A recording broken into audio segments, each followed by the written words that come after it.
චතාරික කාලයේ 4 වෙනි සතියේ අඟහරුවාද දවසේදී දෙවියන් වහන්සේ ඔබට කුමක්ද කියන්නේ? ගීතාවලියේ 46 වෙනි ගීතිකාවේ පද කිහිපයක්. මහා පොළොව කම්පා වෙතත්, කඳු වැටි මහා මුහුදට කඩා වැටෙතත්, සත් සමුදුර ගුගුරා කැළඹෙතත්, එයින් නැගෙන රැළ වේගයෙන් කඳු වැටි සැලෙතත් අපට කිසි විටක බියක් නැත. දෙවි තුමානෝ ඒ නුවර වැඩ වසන සේක, ඊට කිසිදා විපතක් නොවනු ඇත. දෙවිතුමානෝ අලුයම් වේලෙහි ඊට පිහිටවන සේක. සෞබලති සමිදානෝ අප සමගය, ජාකොබ්ගේ දෙවිදානෝ අපේ බලකොටුවය. එන්න සමිඳුන්ගේ වික්‍රම ක්‍රියා බලන්න, මිහි මත කර ඇති පුදුම ක්‍රියා නරඹන්න. එතුමානෝ මිහි මත දස දෙස යුද බිය නවත්වන සේක. දුන්න බිඳ හෙල්ල කපා පලිහ ගින්නෙන් දවන සේක. නිශ්චල වන්න, මා දෙවිඳුන් බව සිතට ගන්න. මුළු දෙරණට අගරජ බව සව්සත හට අගරජ බව වටහා ගන්න. ලස්සන ගීතිකාවක් තිබෙනවා. මම මේ ගීතිකාව ගායනා කරන්නම්.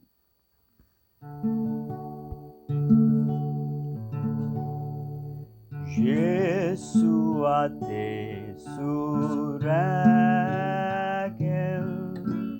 surakem laem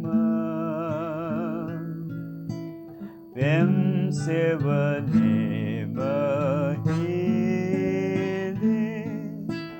somnasin sapen kan dev handa dev dudu dan mata asena ete jasiket madi manik sayurena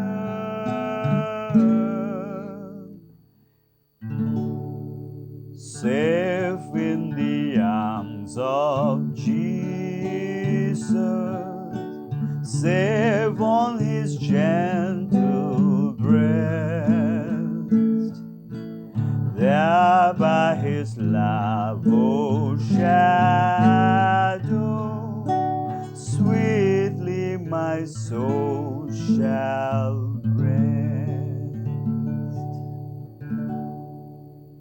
දැන් මේක ඔබට ඇහෙනකොට ඔබට කෙලින්ම එන මානසිකත්වය තමයි මේක මේ මලවුන්ගේ නැත්තම් මරණ ගෙවල් වලට කියන ගීතිකාවක්නේ කියන කතාව.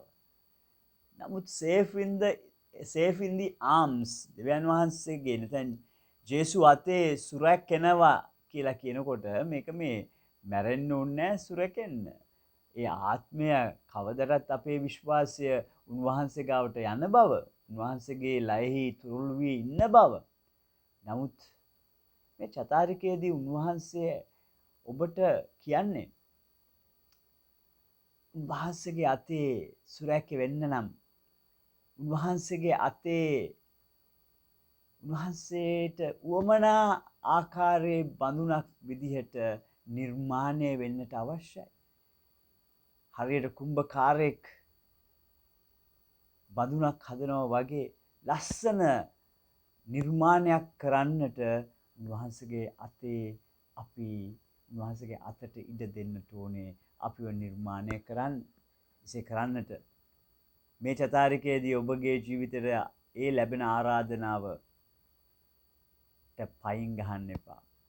ඒ ආරාධනාව පිළිගෙන ඔබගේ ජීවිතය උන්වහන්සේත් එක්ක ගමනක් අරන් යන්න.